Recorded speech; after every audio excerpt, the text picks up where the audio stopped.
Volume 2, Chapter 269, 4th of September, 1945. The news of the murder of John the Baptist. Jesus is curing some sick people. Manaen only is present. They are in the house in Capernaum, in the shady kitchen garden, early in the morning. Manaen is no longer wearing his precious belt or the thin plate on his forehead. His tunic is held tight by a woolen cord, and his headgear by a thin strip of cloth. Jesus is bareheaded, as he always is when at home. After curing and comforting the sick people, Jesus goes upstairs with Manaen, and they both sit on the windowsill of the window facing the mountain, because the sun is shining on the other side of the house, and it is very warm, although it is no longer the height of the summer. "Vintage will be starting soon," says Manaen. "Yes, then it will be the Feast of the Tabernacles, and it will soon be winter. When are you thinking of going away?" I would never leave. But I am thinking of the Baptist. Herod is weak. If one knows how to influence him to do good, if he does not become good, he remains at least not bloodthirsty. But only a few people advise him wisely. And that woman. But I would like to stay here until your apostles come back. Not that I rely much on myself, but I still have some weight, although the favor I enjoyed previously has diminished much since they have realized that I now follow the way of good.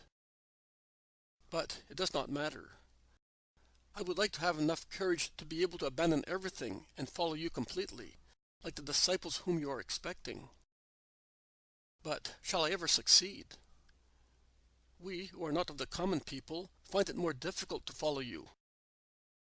Why? Because the tentacles of your poor wealth holds you back. However, I know some people who are not exactly rich, but are learned or about to be so, and they do not come either. They also have the tentacles of poor riches holding them back. One is not rich only in money. There is the wealth of knowledge. Few can confess with Solomon, "Vanity of vanities. All is vanity," which confession is resumed and enlarged not so much materially, but deeply in Qoheleth. Do you remember it? Human science is vanity, because to increase human knowledge only is anguish and affliction of the spirit, and he who multiplies science multiplies such anguish. I solemnly tell you that it is so. And I also tell you that it would not be so if human science were supported and bridled by supernatural wisdom and the holy love of God. Pleasure is vanity, because it does not last, but quickly fades away after burning, leaving ashes and emptiness.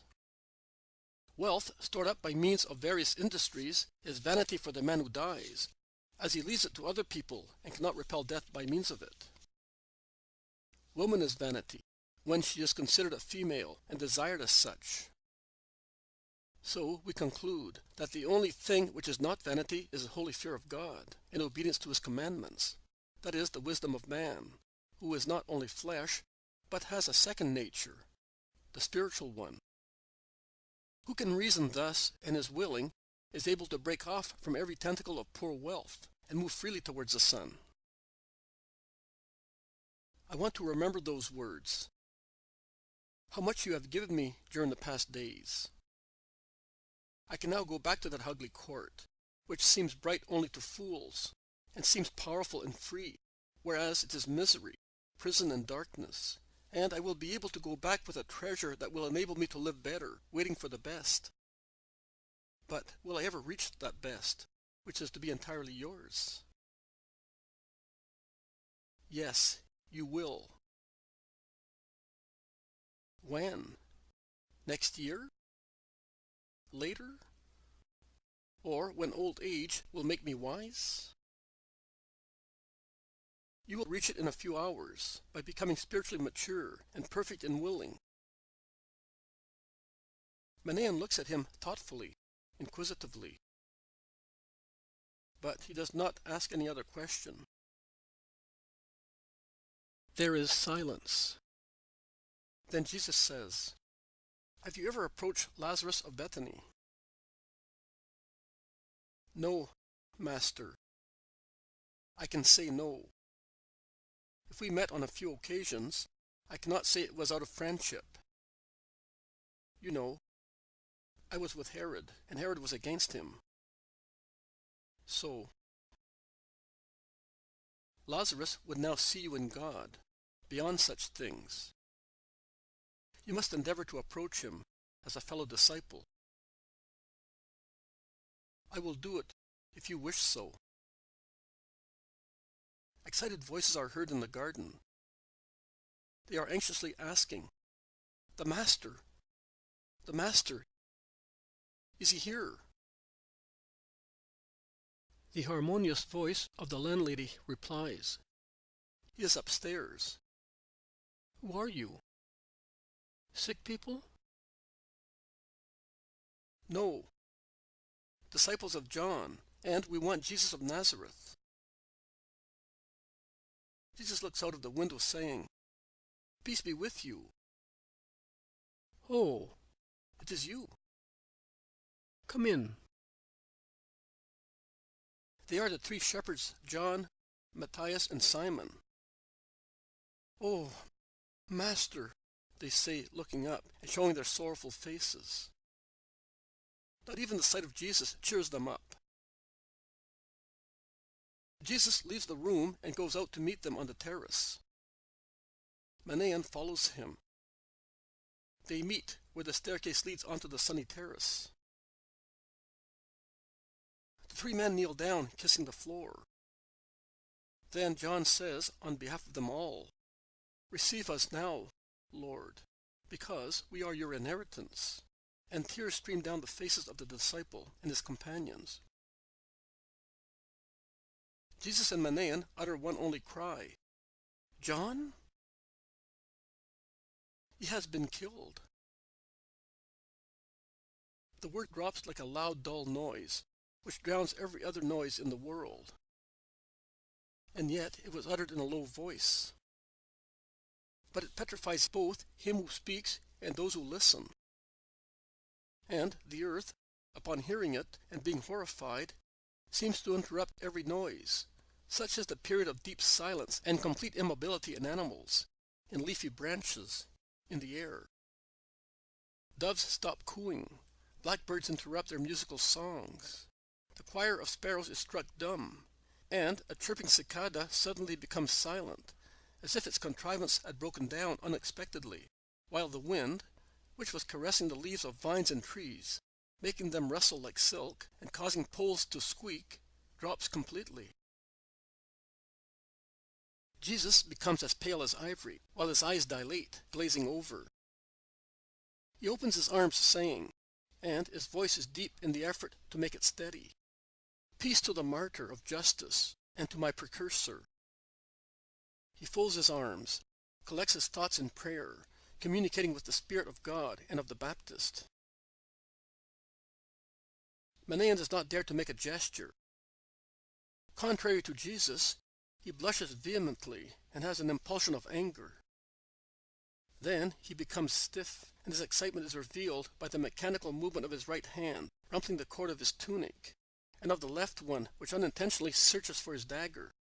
And Manaen shakes his head, pitying his weak mind that does not remember that he had renounced weapons in order to be the disciple of the meek Master, near the meek Messiah. Jesus opens his mouth and eyes again.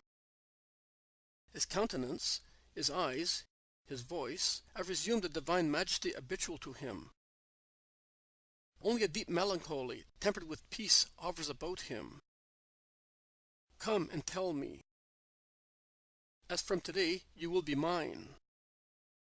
And he takes them into the room, closing the door and half drawing the curtains, to have a subdued light and an atmosphere of concentration around the sorrow and the beauty of the Baptist's death, and to form a partition between such perfection of life and the corrupt world. Speak, he tells them. Manaen is still petrified. He is near the group, but does not utter one word. It was the evening of the feast. The event was unforeseeable.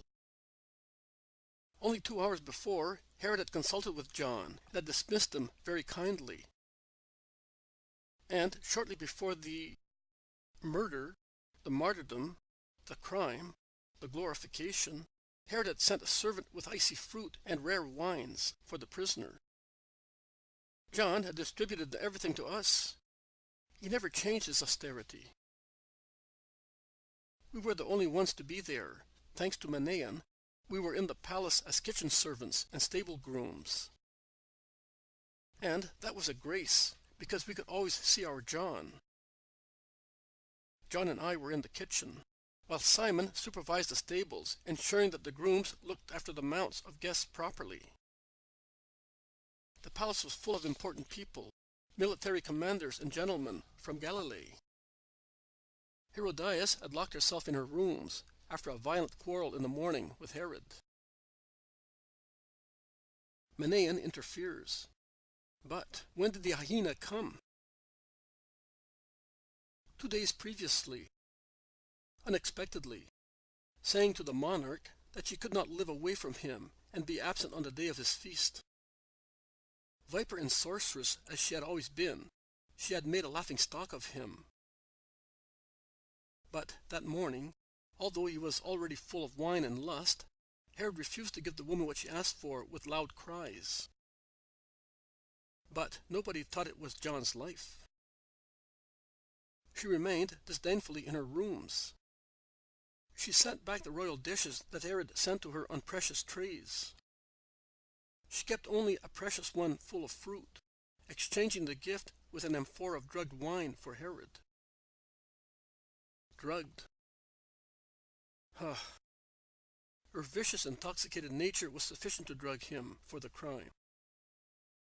From the servants waiting at the table, we learned that after the dance of the mimers, nay, halfway through it, Salome had rushed dancing into the banquet hall.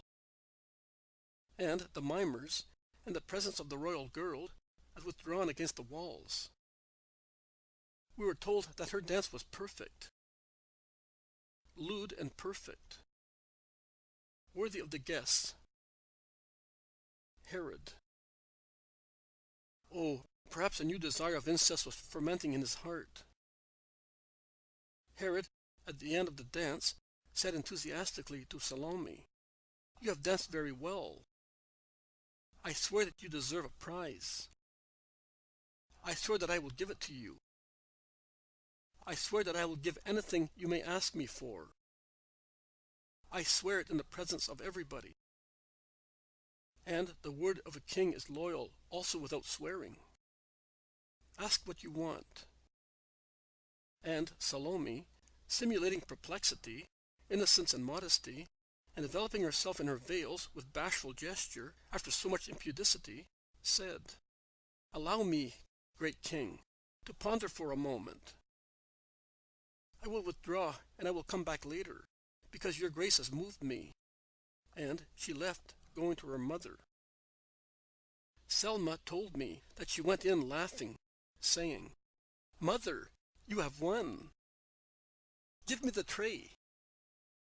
And Herodias, with a cry of triumph, ordered the slave to give the girl the tray that she had kept previously, saying, "Go, and come back with the hated head, and I will clothe you with pearls and gold." And Selma was struck with horror and obeyed. Salome re-entered the hall, dancing, and went to prostrate herself at the king's feet, saying, "Here, on this tray that you sent to my mother as a token that you love her and you love me, I want the head of John. And I will dance again, if it pleases you so much. I will dance the dance of victory, because I have won. I have beaten you, king. I have defeated life, and I am happy." That is what she said, and her words were repeated to us by a friendly cupbearer. and Herod was embarrassed, being caught by two desires, to abide by his promise to be just. But he could not be just, because he is unjust. He nodded to the headsman who was standing behind the royal seat, and he took from Salome's raised hands the tray, and from the banquet hall went down to the lower rooms. John and I saw him cross the yard, and shortly afterwards we heard Simeon's cry, "Murderers!" And then we saw the headsman pass again, with the head on the tray. John, your precursor, was dead. "Simeon, can you tell me how he died?" asked Jesus after some time. Yes, he was praying. He had previously said to me, "The two messengers will be back before long, and those who do not believe will believe." But remember, should I be no longer alive when they come back, I, on the point of dying, say to you, Jesus of Nazareth is the true Messiah, so that you may repeat it to the others. He was always thinking of you. The headsman entered. I uttered a cry. John looked up and saw him. He stood up and said, "You can take only my life. But the lasting truth is that it is not legal to do wrong." And he was about to say something to me when the headsman swung his heavy sword, while John was standing, and the head fell from the bust in a stream of blood that reddened the goat skin, while his thin face blanched, but his open eyes were still alive and accusing. The head rolled at my feet. I fell at the same time as his body, as I fainted with grief. After Herodias had disfigured it, the head was thrown to the dogs. But we picked it up at once, and we tied it in a precious veil, together with the trunk, and during the night we recomposed the body and carried it out of Machaerus. We embalmed it at daybreak in a nearby acacia thicket, with the help of other disciples. But it was taken from us again to be slashed, because she cannot destroy it and cannot forgive him. And her slaves, fearing death, were more ferocious than jackals and taken the head from us. If you had been there, Manaen. Had I been there. But that head is her malediction. Nothing is taken from the glory of the precursor, even if the body is mutilated. Is that right, Master? That is true. Even if the dogs had destroyed it, his glory would not change. Neither was his word changed, Master. His eyes, although disfigured under a large wound, still say, "You are not allowed." But we have lost him, says Matthias. And we are now your disciples, because that is what he said, and he told us that you already know. Yes, you have been mine for months. How did you come? On foot, by stages. It was a long, painful journey, in the heat of sands and of the sun, made even more painful by grief. We have been walking for almost 20 days. You will now rest. Manaen asks, was Herod not surprised at my absence? Yes. At first he was annoyed. Then he became furious. But when his rage calmed down, he said, "One judge less." That is what our friend, the cupbearer, told us. Jesus says, "One judge less." Yes, God as a judge, and that is enough. Let us go to where we sleep. You are tired and covered with dust. You will find the garments and sandals of your companions. Take them, refresh yourselves. What belongs to one belongs to everybody. Matthias, since you are tall, you can take one of my tunics. We will provide later. My apostles will be coming before night, because this is the Sabbath eve. Isaac will be coming next week with the disciples, and later Benjamin and Daniel will come. Elias, Joseph, and Levi will be here after the tabernacles. It is time for others to join the 12. Go and rest now. Manaen takes them in and then comes back. Jesus remains with Manaen.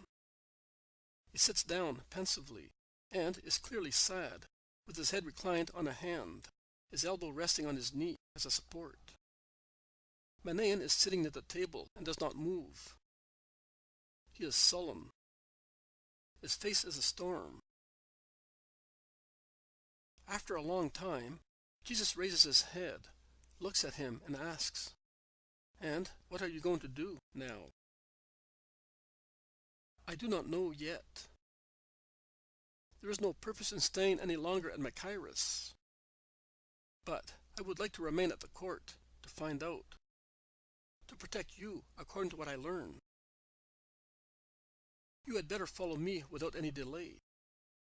But I will not force you. You will come when the old Manaen has been destroyed, bit by bit. I would also like to take that head away from that woman. She is not worthy of it." Jesus has a pale hint of a smile and says frankly, "And you are not yet dead to human wealth. But you are dear to me just the same. I know that I shall not lose you, even if I have to wait. I know how to wait. Master, I would like to give you my generosity to comfort you, because you are suffering. I can see it. It is true. I am suffering. Very much. Only because of John? I do not think so. You know that he is in peace. I know that he is in peace, and I perceive him close to me. Well, then... Manaen, what does dawn precede?" "The day, Master." "Why do you ask me?" "Because the death of John precedes the day when I will be the Redeemer, and the human part in me trembles at the idea. Manaen, I am going up to the mountain. You stay here to receive whoever should come and to assist those who have already come. Stay until I come back. Then you'll do whatever you wish. Goodbye." And Jesus leaves the room. He goes slowly down the steps, crosses the kitchen garden, and at the back of it he takes a little path along ruffled gardens, olive groves, orchards of apples and fig trees, and vineyards, and he climbs the slope of a little hill where he disappears from my sight.